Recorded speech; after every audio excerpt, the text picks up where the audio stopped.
Hello friends, ఈరోజు మనం ఇంకొక మంచి మాటతో ఈ రోజును ప్రారంభిద్దాం.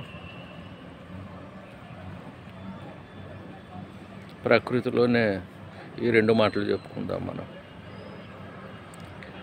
Life can be understood backwards, but it must be lived forwards.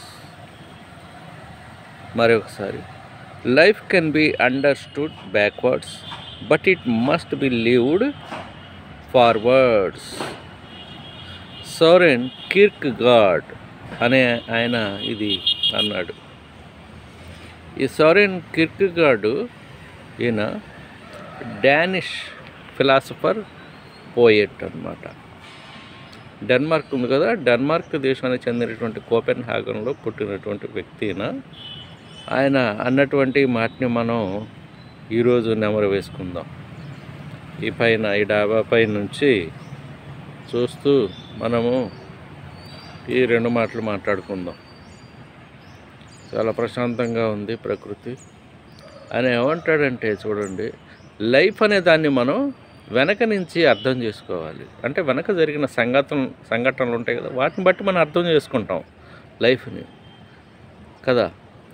అదేవిధంగా లైఫ్ని మనం జీవించేది ఎప్పుడు? ముందున్న రోజుల్లో మనం జీవించుతాము. చూసారా? అంటే మనం గడిచిపోయిన రోజుల్ని మనం ఒకసారి మననం చేసుకుంటూ ఉండాలి. ప్రతిరోజు చేసుకుంటూ ఏది మంచిది చేసాం, ఏది చెడు చేసాం, దేని నుంచి ఎలాంటి అనుభవాల నుంచి ఎలాంటి గుణపాఠాలని మనం నేర్చుకున్నాం, ఇదంతా కూడా మనం తెలుసుకుంటూ మననం చేసుకుంటూ ముందు ఉన్నటువంటి ఈ కాలంలో మనం జీవించాలి. అందుకే ఆయన అన్నాడు అనమాట. ఆ విధంగా జీవితాన్ని అర్థం చేసుకోవాలంటే వెనక రోజులను చూడాలి. జీవితాన్ని జీవించాలంటే ముందుకి జీవించాలి. చాలా చక్కటి ఫిలాసఫీని పొందుపరిచాడు చిన్న మాటల్లో ఈ డానిష్ మహానుభావుడు. ఈయన చాలా బుక్స్ ఉన్నాయి, చాలా ఫేమస్ ఉన్నాయి. ఎప్పుడైనా వీలే చదవండి, గూగుల్లో కూడా దొరుకుతాయి. Thank you very much.